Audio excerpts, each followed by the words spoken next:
This is Pattern Interrupt, a short episode designed to gently disrupt a belief or habit that may be quietly shaping how you feel in dating. There's a moment that happens for a lot of women in dating, sometimes early, sometimes after a few weeks, where they meet someone who is simply steady, present without being overwhelming, interested without being consuming, and consistent in a way that doesn't spike the needle. And the thought that follows quietly is, something must be missing. That thought is what this episode is all about. We learn what attraction is supposed to feel like from our experiences of it. And for many women, particularly those who have spent significant time in relationships with a push-pull quality, with emotional unpredictability, with partners whose interests flickered and flared, that feeling of attraction has become entangled with a particular kind of activation. The slight uncertainty of not quite knowing where you stand. The relief when he reaches out after a silence.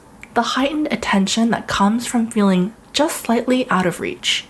That pattern is so familiar and so consistently reinforced that it can start to feel like what desire actually is. Not a learned association, but the thing itself. So when someone steady shows up, someone whose interest is clear and consistent, who doesn't create that particular oscillation, who is simply calmly there, the nervous system doesn't always know what to do with it. It scans for the signal it's used to and doesn't find it. And in the absence of that signal, it can generate a conclusion. This doesn't feel like anything. There's no spark, he's too available, and something is off. None of those conclusions are accurate assessments of the person in front of you, though. They are your nervous system pattern matching against a template that was built in conditions you no longer need to replicate. And here's the thing about steadiness. It doesn't announce itself. It doesn't create a particular charge. It doesn't make you feel like you're always slightly reaching for something. What it does over time with presence and attention is creates safety. And safety for a nervous system that has been wired to read uncertainty as excitement can initially feel indistinguishable from boredom. But it isn't boredom. It's the absence of a threat. And if your nervous system has been operating in conditions where some ambient level of relational uncertainty was always present, the absence of that threat is going to feel unfamiliar before it feels like relief. This is worth sitting with slowly because the distinction matters. There is a real version of low chemistry where a genuine absence of attraction that isn't about the steadiness of the person, but it's simply about a lack of a pull. And that's real and it's worth honoring. Steadiness isn't a substitute for genuine attraction, and I'm not suggesting that you override what you feel. But there is also this, a version of apparent low chemistry that is actually just the unfamiliarity of a nervous system encountering someone who doesn't trigger the pattern that it's been trained to do.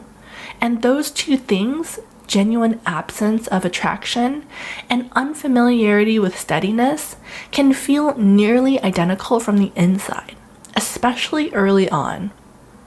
The question that helps you tell them apart isn't, do I feel the spark? It's, do I feel genuinely curious about this person? Is there something here that I want to know more about? Do I feel comfortable enough to actually be myself with him?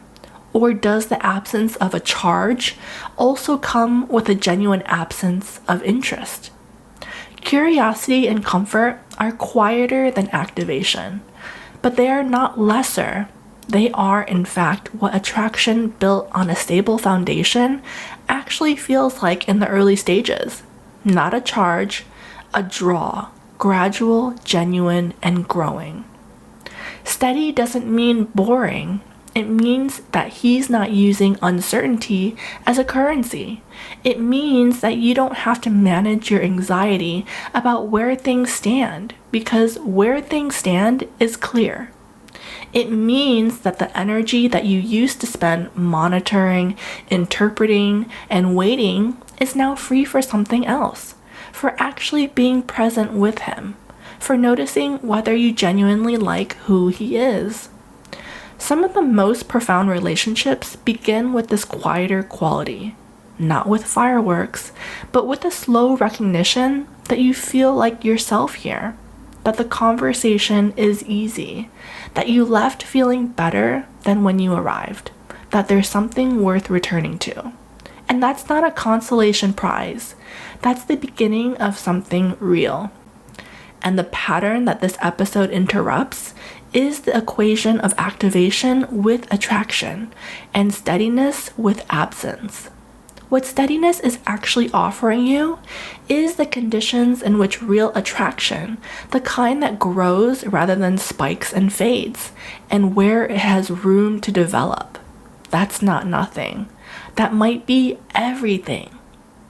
If this landed for you, then there's a continuation in the private podcast where I go deeper into what it actually feels like from the inside to let yourself stay present with steadiness and how to distinguish between a connection that's growing quietly and one that genuinely isn't there.